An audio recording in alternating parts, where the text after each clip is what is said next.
If you own a small business in New York, you know how tough city regulations can be. And bodegas are no exception.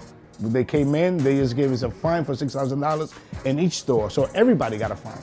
That's $6,000 for an awning violation.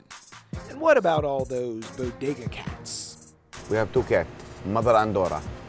The mother Midnight and the Dora Sheriff. Yes, you pay a price for keeping the mice away. Every year I get a fine. They give me choice. Either I keep the cat or I pay the fine. So I pay the fine and I keep the cat. This city council member is helping reduce all those fines. But he says they're not even the real problem. The big issue is rents. We have to look at how do we pass legislation to ensure that there's real commercial rent control, the same way residents have rent control. This week, along with a look at bodega life in the 1940s and 50s, we're going in on cats, rats, rules, and regulations.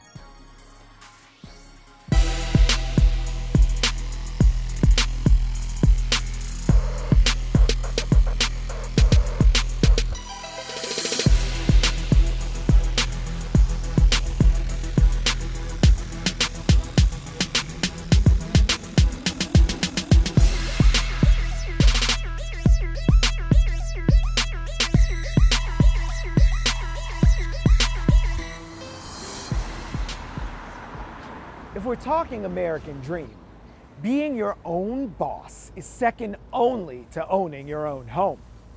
But that dream can quickly turn into a waking nightmare if you are one of New York City's 230,000 small business owners who find themselves being nickel and dimed by the man. Our city employs an army of health inspectors and law enforcement officers who dole out fines and violations every day of the year. Like Health Code Violation 3D for cans of food swollen, leaking, or rusted. Or Violation 4D, food worker fails to properly wash hands after using the toilet, coughing, sneezing, or otherwise contaminating their hands. Now, those are biggies, $400 a pop. Critical violations that make complete sense. But how about violation 040? No live animal other than a fish in a tank or a service animal on the premises. Bye-bye bodega cat. Hello violation 4K, evidence of rats. It may feel like a catch-22 for small business owners who already think they're cash cows for a city that collected $10 million in fines during financial year 2016. We depend on diligent regulators to keep us safe, but rising retail rent, razor-thin profit margins, and outmoded regulations on outdoor signage are creating a perfect storm that many of our small businesses just can't weather. So go shop local after going in with us on the cost of doing business at a bodega in Brooklyn.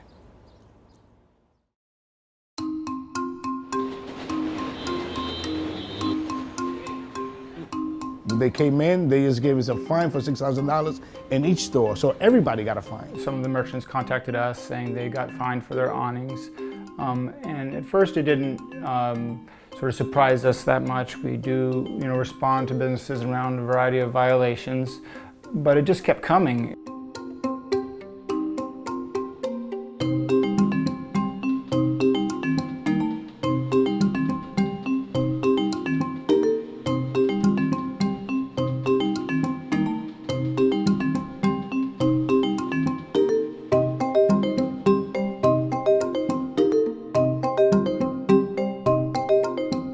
Two uncle mine owns a store right in Fulton Street. They got fined too, and they called me. I'm like, yeah, we got fined too. And then I saw other people like taking the sign off. The numbers mounted, and soon we had 20, 30, 40, 50, 60 complaints on one corridor, and we thought something's wrong here. Something's not quite computing for us.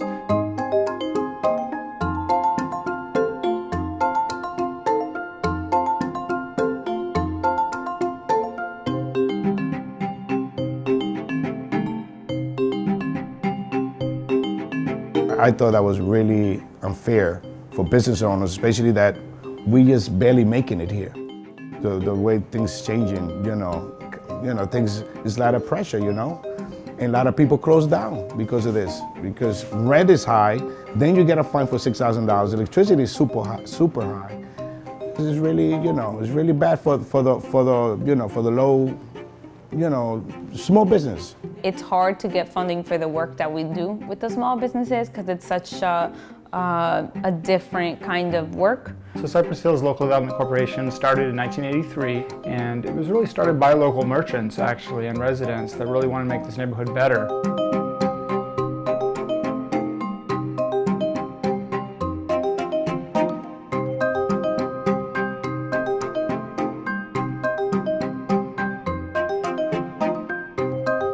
We started the application process. We told many businesses to apply.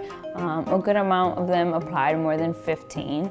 And we selected who we were going to work with. And as we selected who we were going to work with, that's when the wave really hit in August, September of 2017. That's really when businesses were just back to back getting violations for their awnings, and unfortunately we were only able to do 5 storefronts because of the grant that we received. So it was really hard. So I came in and tried and helped them. Talk to most of the owner. Listen, this is the way it works. We have to get together. We have to fight this.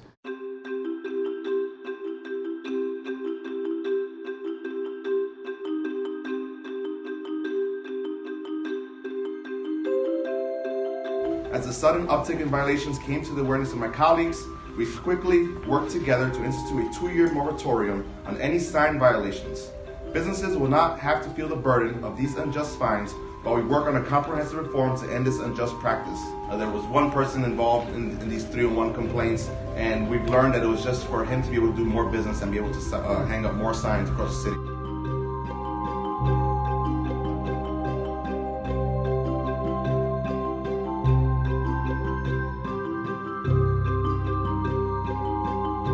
While working with the small businesses during the awning violation wave, many of them thought that was a repercussion because of the rezoning, that maybe it was developers calling as well because they were interested in buying the buildings, and having more violations in a building it makes you more likely to sell it for lower amounts. In 5 years, the way I see this, if you don't own the building and you have a business, that's the only way you can make it. Either I see a lot of people moving to PA, Pennsylvania, Camden, New Jersey, Philly, that is, rent is a little cheaper, New Jersey, up there.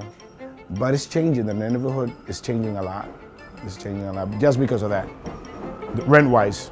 Even the business, a lot of businesses closing too. This is where I grew up, and that's one of the main reasons why I love it, but also the culture, the fact that so much of my family just happened to settle here. So we've made it our community. All the big companies have come, I want to rent this place, I like this corner, the grocery store is not that good no more. Like, no, I'm not ready for that. This is mine, and So we're just seeing those people come into my store, I see what change is coming now. I'm 46 years old already, so I'm not moving from here. I've been here all my life, I love my neighborhood. I feel very comfortable. I don't think nobody gonna take me out because I've been here so long. I don't care what they offer me. I'm not going nowhere, so I'm staying here. The legislative agenda. We've talked to you before about school lunches, right. You abolished the cabaret laws, and now what might be the toughest challenge, giving a lifeline to New York City small businesses. Right, and I think that it's important for us as New Yorkers is to understand and realize that New York City is only so great, yes, because of us as residents who live here, but also because of how diverse and accessible our small businesses are. Yeah. And whether you think about a bar, or you think about a restaurant, or you think about the bodega, all of these entities are really what drive our local economy, but also keeps us where we are. we have to protect that brand, and the city has to do more to pass legislation that's going to make it easier for them to continue to exist in our city. So we're on a beautiful block in Brooklyn. How would your 1408 ensure that this place stays in scale and people like Nelson and the Cepedas get to do business around where we expect them to be, the reason we came to this city? Yeah, I mean, I passed a bill that would stop the city from giving fines to all small businesses because of their awnings. It was a weird approach that the Department of Building decided to take and fine businesses $10,000 to $20,000 because they didn't file the proper permits to put the awnings up. Think about $10,000 to $20,000. That means having to fire somebody. That probably means having to shut down your business, because we have to remember, these are small business owners who put their life, their blood, their life savings into this business. Some would argue that the fine that the businesses get is like the last straw. The big issue is rents. Whether you're a resident, whether you're a homeowner, or whether you're a business owner, we're all facing the same problem. And we have to look at how do we pass legislation to ensure that there's real commercial rent control, the same way residents have rent control. Businesses every 10 years when they go renew their lease, their main competition is the possibility of that building owner being able to get rent from a Starbucks or from a major bank, meaning they can raise their rents $10,000, $20,000, $30,000, which these small businesses can't compete against. On the other side of that, some landlords find it's easier to just keep a blank storefront holding out for that Starbucks or the Dunkin' to move in. Meanwhile, we're losing businesses. Yeah. Is there anything that our legislators and city government can do to reverse that trend? Yeah, well, there's one important bill that I think all New Yorkers should be aware of. It's a Small Business Job Survival Act. It's actually been on the hopper for about 20, 30 years now. It's never passed. But I think now more than ever, we're becoming more aware of how these blighted storefronts are really destabilizing our communities. And I think we're in a perfect opportunity to get this bill finally passed. And what this means is that anytime when the business owner goes to renew their lease, that the building owner has to come to the table with a fair rent increase. Let's stop incentivizing building owners from keeping their spaces empty. At the end of the year, they record it as a loss, and when you record a loss, you get money back. It's an incentive. Let's get rid of that. Let's make sure that they get penalties for leaving their storefront vacant for over a year. I think that's the multi-pronged approach we have to take. 20 or 30 years this thing has been waiting around. So if this was a movie, who's the guy standing in the aisle? Like, what's blocking passage of something that seems so common sense? I mean, I think there's a lot of interest. There's a lot of money. As we know, real estate plays a big role in legislative process, especially in Albany. Here in the city, I think there's a lot of conversation on the bill and what it should finally look like. There was some conversation that the bill currently protects banks and currently protects the Rite Aids and the Dwayne Reeds of the world. We want to make sure they get taken off the conversation. So I think that we're finally at a point where we're having a real conversation around it, and we can hopefully finally get it passed within the next year or two. That's my hope. So we saw you in the Times, sharing your Sunday, being in the district, going around the city. What's your bodega buy? What can you count on to stop at the bodega in your district and they know you're the regular? What are you picking up? I get a cheap sandwich. It's usually like turkey and Munster cheese, lettuce, tomatoes on a roll. Walk in and out, well, $3 or $4. I eat lunch, I'm good. You just described my lunch here. Nelson makes a mean sandwich. We should go in and introduce you. Let's do it. Nelson, Councilmember Rafael Espinal. Marcel. He's not from our district, but he's still a pretty good guy. He was telling me been since 1983? Yeah. Wow, it's a very long time. Long time, yeah. Probably when we introduced that bill, the Small Business Job Survival Act. ¿Cuál es una ley que tú crees que la ciudad puede quitar de los libros que sea más mejor para tu negocio? Bueno, la ley de esa, cuando esos inspectores que mandan, que chequean las cosas que tienen buena fecha y en sí a veces están mal por dentro, que no es culpa del bodeguero. Sí, sí, sí. Por ejemplo, los otros días una harina estaba nuevecita, tenía más de un año para expirar y le encontraron un pajarito y a mí me dieron un ticket para eso. ¿Tú eres dueño de negocio, de edificio también? Sí. Entonces, ¿tú crees que la multa la hace más difícil para usted ese negocio aquí? Muy difícil, sí. Yeah. Yeah. Porque te quitan la ganancia de muchos días. Sí, sí. Sí. No, yeah, no solo un día, son... No, son de muchos. Wow. Yeah. ¿Tú tienes empleado aquí? Tengo uno. Ya.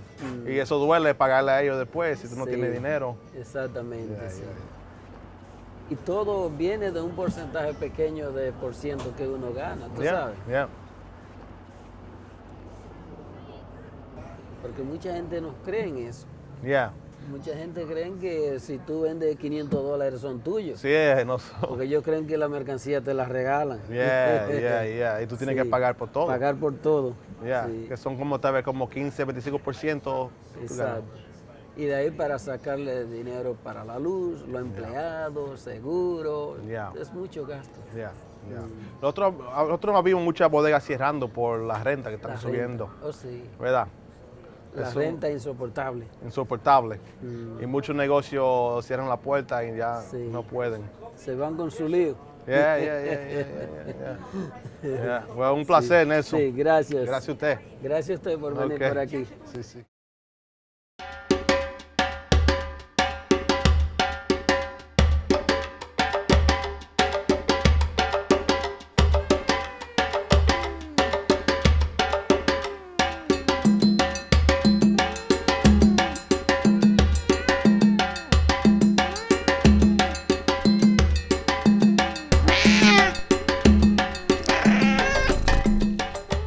5 years, this guy, been here, Mish.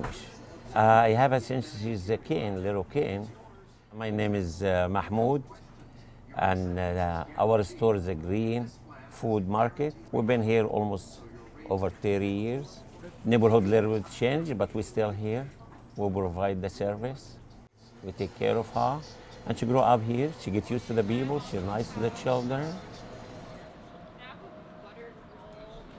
I got the cat because first reason, when you have a cat, is no mice comes, no insects come to the store. They don't come completely. They smell her, they know she's here, they don't come. So we got no problem with this. Second thing, we love her. We love the animal. She got a soul too. She got to live. She got to survive. Somebody got to provide for her.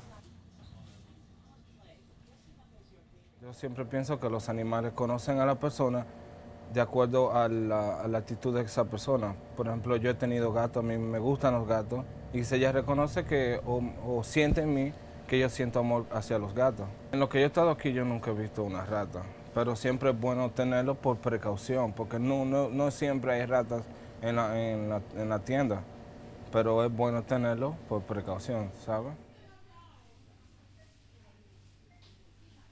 I'm in Community Deli, my favorite bodega.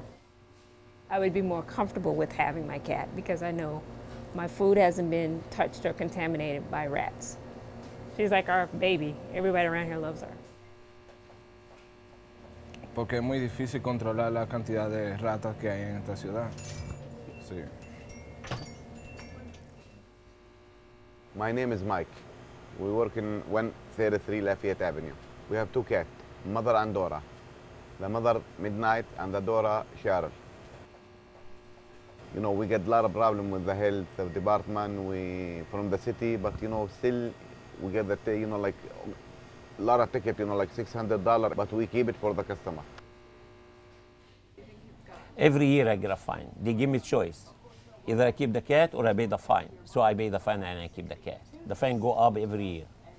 This year, expectedly, is going to be around 2,000 because last year was 1,500. I don't know, but approximately it's going to be more than 1,500. I didn't know they got health code violations for having bodega cats. That seems kind of absurd to me. It's not fair that they're being fined for having a cat in your local bodegas. I think that's wrong. لا مش محمد في واحد غريب قلنا انكم انا قلت عليه ولا فيها ففي واحد غريب عمل بس انا عايز اجيب معاك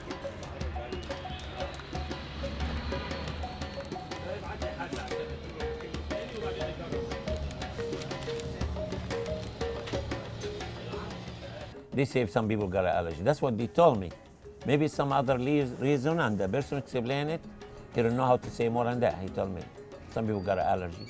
I think the people with the allergy, we take care of them. They come inside, They say, I got an allergy for the cat, but I'm here to see Mish Mish. I'm buying something, but I don't want Mish Mish be around. Okay, Mish Mish, come over here. And Mish Mish always, she know where to stay. I mean, as a person with legitimate cat allergies, I wouldn't say that I'm less likely to shop at a bodega because of the presence of a cat. In fact, maybe the opposite. I've enjoyed getting to know this local bodega cat.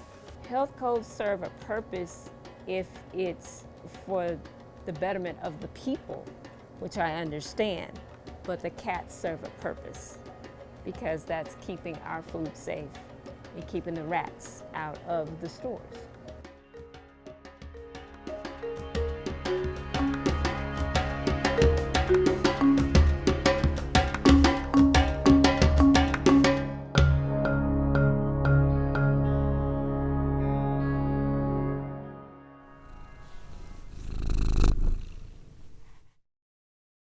My name is Carlos Sanabria, and I'm originally from Santurce, Puerto Rico. And I decided to do this little publication on bodegas because I thought it was important to document what was a very important institution in the history of Puerto Ricans in New York City. I used to work as a researcher at the Center for Puerto Rican Studies. And one of the collections at the Center for Puerto Rican Studies is the archives of the photographer Justo Martí. Justo Martí, as it happens, was Cuban. He was born in 1899. He came to New York City in 1925 and worked as a professional photographer. One of the jobs that he did as a professional photographer was take photos for the Puerto Rican Merchants Association. And when bodega owners applied for a New York State liquor license, the application had to be accompanied by a picture of the exterior of the bodega and a picture of the interior. And he was very meticulous about keeping copies of his photos. He had photos on a lot of other topics as well.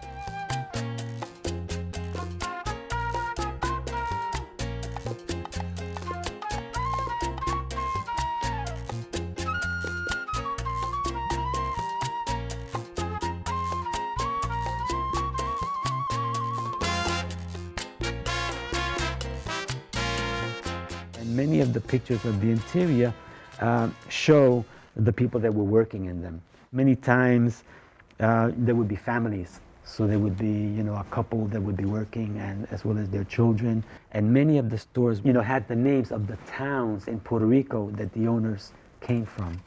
They referred to them as Spanish American grocery.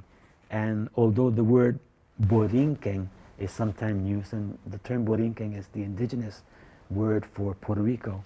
But oftentimes they wouldn't use that, they would use Spanish American grocery store.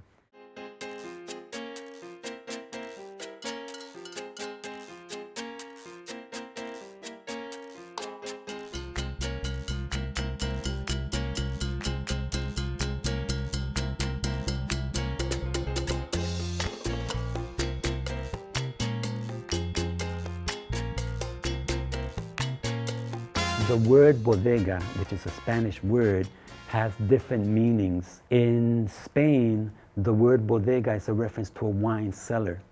The word bodega is also a reference to a ship's hull. In Cuba, the term bodega is used to denote a small grocery store. It's interesting because in Puerto Rico, the term that's used for a small grocery store is the term colmado. There were other terms that were used as well. Pulperias was a popular one in the late 19th century, early 20th century. Tiendas de raya was also a term that was used. So it's curious why in New York they're not called the same as in Puerto Rico, but they're called bodegas. As I walk around this store, what I notice really different from what I remember as bodegas is that here it tends to be much more snacks, sodas. Of course, we would have snacks and sodas in the bodega, beer, refreshments, but there's very little by way of like food, canned foods, fresh fruits, fresh vegetables. So in the bodega, we would have that. The other big difference I noticed, of course, is ATM. We didn't have ATM back in the 50s and 60s. Bodegas became important to the Puerto Rican community for a number of reasons. One of them was it was a means of upward mobility for those that could, establish them. Local bodegas would serve the foods that people were accustomed to that they might not be able to get in other stores. They also sold on credit so that people in the neighborhood might go and buy on credit and then just pay up their bill once a week or once every 2 weeks. Bodegas also became important as sources of information so that people that were looking for work, they might go there and find out about jobs. People that were looking for apartments might go there and find information about getting an apartment. And in addition to selling food, sometimes they sold records, sometimes they sold utensils and other, household articles. So it was much more than just food. This seems a particularly big bodega, and I'm just struck by the number of people in the picture. And you can see behind the counter the woman, the couple that owned the bodega. Me invitó a ver la tienda porque él vio esta publicación que yo hice que es sobre bodegas. Entonces pues él quería que yo hablara un poquito sobre la historia de las bodegas puertorriqueñas en Nueva York y quería comparar esta tienda con las bodegas de los años 50 y 60. Pero les regalo esto como un obsequio. Sí. Ok. Sí, pero tiene que venir cuando yo haga la comida boricua de verdad. Ok, bueno. Mañana hago sancocho. Sí. ¿Tienen tarjeta de visita? Gracias. Ok, de nada. Chao. Pasa un buen día. Gracias. ¿No quieren empanada? Venga, yo les regalo una. Ok. ¿De pollo, de res o de queso? De queso.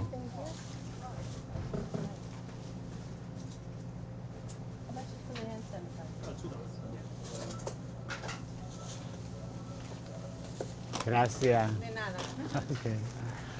Yeah, one of the things I find interesting about, the pictures in this collection is the way it brings up memories and reminiscences of growing up in the city and the Puerto Rican community. Since the book was published, I've given it to various people, and they have the same experience, that is brought up memories of them growing up and their association with bodegas.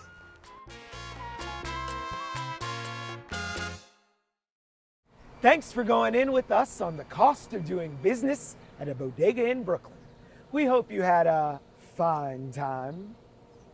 To check out more of what we do, you can always find us at our home on the web at youtube.com/BRIC TV. Bye now.